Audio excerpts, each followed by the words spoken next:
will go to the polls to elect its leaders from the president to county representatives. Now, there have been varied opinions on the August date. The Constitution, as it stands, is explicit that a general election must be held on the second Tuesday of August every 5 years, which will this time round fall on the 10th of August 2022. But is the date cast in stone? Jacob Kioria dissects the situation.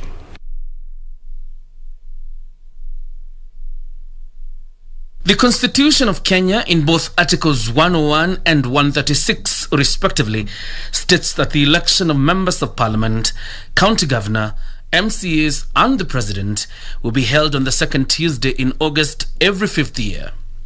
Furthermore, Article 102 of the Constitution says the term of Parliament expires on the date of the next general election, but its time can be extended for a term of not more than 6 months at a time, but should not be extended for a total of more than 12 months.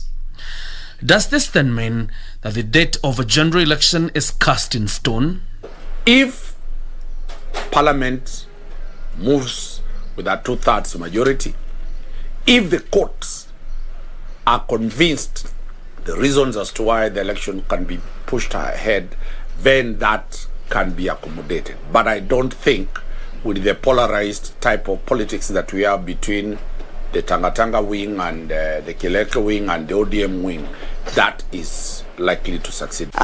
This country is governed by the rule of law, and there are certain provisions that provide for the extension of that date, but I don't think you can arbitrarily just wake up and say that we will extend it.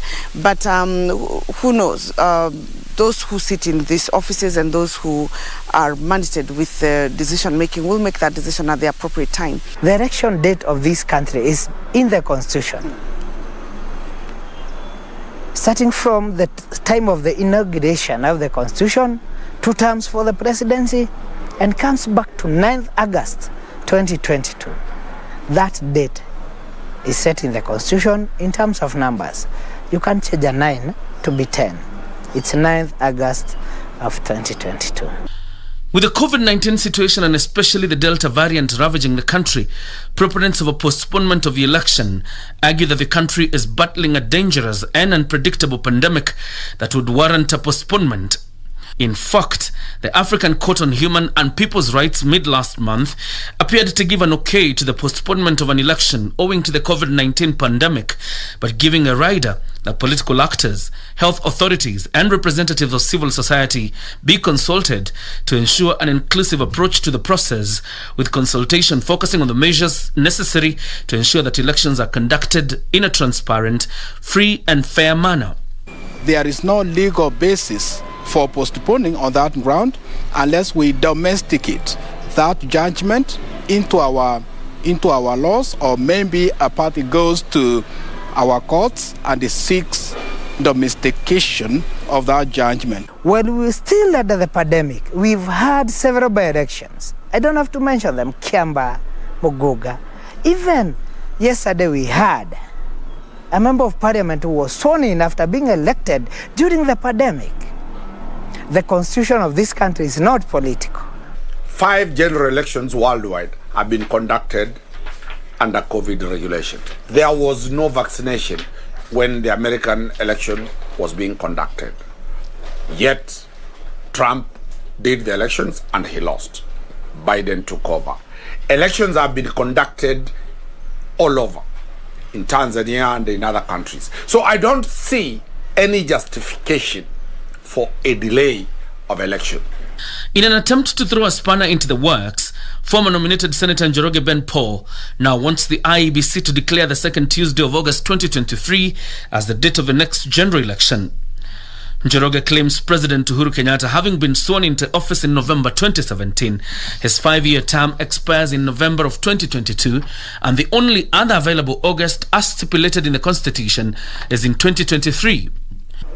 If we wanted to follow those numbers, why didn't we say that the Constitution has been inaugurated on 24th August 2010, so the 2 terms begins on 24th 10/2010, Kibaki would have begun his first term on that day and continued for 2 terms. The bodies that are in place the judiciary, the executive and the parliament, they are empowered to come up with strategies and policies on how to ensure that things run smoothly as provided in the constitution. The president, then governors, hold office until new leaders are elected, so their terms will be substantially secured.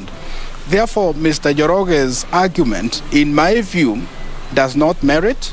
The judiciary might not agree with this senator who has gone to court, but he has valid reasons if we go according to the calendar days since the president was sworn in.